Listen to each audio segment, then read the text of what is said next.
น้ำหินสมหรือว่าน้ำสารสมที่เฮาแซ่ถั่วงอกไปแล้วนั้นนำมาใส่อีกรอบต่อไปได้บ่คลิปนี้จะมีคำตอบ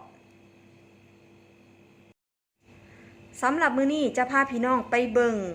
น้ำสารสมหรือว่าน้ำหินสมที่เฮาแซ่หลังจากที่เฮาแซ่ถั่วงอกว่านำมาใส่ในรอบต่อไปได้บ่สำหรับพี่น้องทางบ้านที่ยังสงสัยว่าน้ำสารสมที่ว่าเฮาแซ่ถั่วงอกไปแล้วนี่เฮาจะนำมาใส่ต่ออีกรอบต่อไปได้บ่มันจะมีขั้นตอนของมันเนาะเพื่อบ่เป็นการเสียเวลาทางแม่ใหญ่เบสจะพาพี่น้องไปเบิ่งเลยว่าต้องเฮ็ดจังไดจึงจะได้น้ำหินสมที่ว่ามีคุณภาพแล้วก็น้ำหินสมเฮาจะบ่เน่านั่นเองพี่น้องไปเบิ่งกันเลยนี่ก็จะพาพี่น้องมา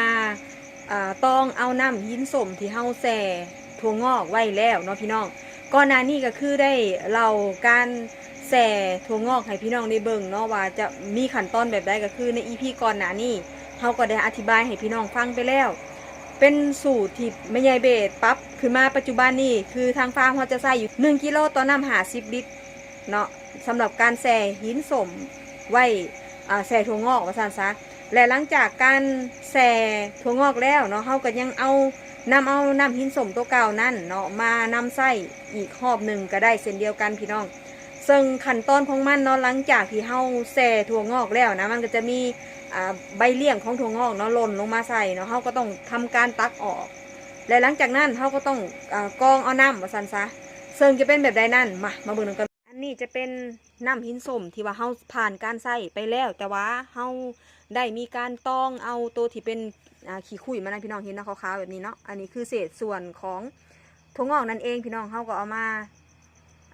ใส่คือตักออกภาษาตักออกจากถังกระซามดำตัวนี้เนาะอันนี้คือเขามีการล่างเลยพี่น้องเดินล่างแล้วเขาก็กวบไว้เพื่อจะให้เขานอนแล้วเขาจังคอยถอกไว้เพื่อนอกถั่วงอกนั่นเองพี่น้องนี่ก็จะมีเศษของเขาเนาะเศษถั่วงอกอะไรพี่น้องนี่แต่ที่สำคัญคือถ้าพี่น้องเนาะยังขาดเกี่ยวกับการปลูกถั่วงอกค่ะนะทั้งเฮากะยินดีเป็นพี่เลี้ยงให้พี่น้องจนเป็นเลยสำหรับพี่น้องทางบ้านเนาะสนใจอุปกรณ์ปลูกถั่วงอกสามารถอุดหนุนทางลาซานนฟาร์มได้ปลูกบ่เป็นบ่เคยมีประสบการณ์บ่เคยรู้เกี่ยวกับการปลูกถั่วงอกแหวมาหาลาซานนฟาร์มได้เด้อพี่น้องเด้อทางเฮาจะมีในถั่วแขกดำมีขายตลอดทั้งปีเลยพี่น้องและที่สำคัญประสบการณ์จริงที่ทางลาซานนฟาร์มถ่ายทอดให้พี่น้องก็คือทางเฮาเองก็ปลูกถั่วงอกสิ่งเดียวกันพี่น้องให้คำแนะนำดูแลตลอดอายุการปลูกถั่วงอกเลยพี่น้องเขาจะมีแป้งกันเชื้อราชีบัวพี่น้องปลูกถั่วงอกสำคัญเลยพี่น้องเกี่ยวกับแป้งกันเชื้อราต้องได้ใส่เลยพี่น้องเด้อและเขาจะมีอาหารเสริมขวดเดียวจบพี่น้องเขาไม่ต้องใส่หลายขวดยุ่งยากอันนี้คือทางฟาร์มของเขานะเคยพบปัญหาที่ว่าใส่แล้วเลยลืมเขาก็เลยเอาตัวที่มันเหมาะสมกับพี่น้องทางบ้านคือเอาขวดเดียวจบเลยพี่น้องนี่อย่าลืมอุดหนุนทางลาซานนก็จะประมาณนี้ให้มันใสคือแบบนี้คือถือว่าใส่ได้แล้วเนาะตัวที่เป็นเศษยังมันเท่ากับตักออกว่าซันซาพี่น้องก็สามารถไปนำไส้